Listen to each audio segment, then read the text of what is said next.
So these are my disclosures, a little bit of background. The goals of shoulder arthroplasty are pain relief and improved function. That's what our patients expect. But we also know that patient expectations continue to evolve over time, with older patients becoming more and more active and wanting to remain that way.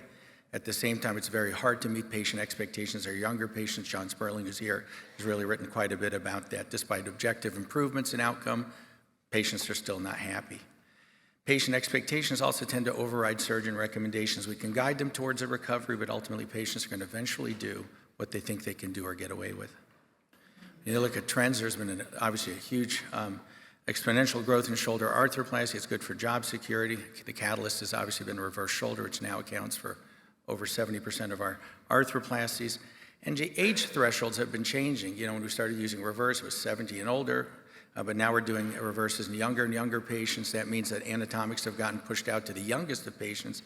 And we're also doing reverse shoulders in older and older patients in the past we may have dismissed. And we've written about this, and ironically, the older patients do great. They're not going to outlive their implants. They have reasonable expectations. That's not true for our youngest patients. When you look at recreational activities, we can stratify them, slice them and dice them in many different ways, contact and non-contact. There's low impact and high impact, upper extremity versus lower extremity. And even lower extremity, there's a subset that have higher fall risk, like alpine skiing, ice skating, and so forth. So this tends to kind of permeate in some of the literature on return back to activities.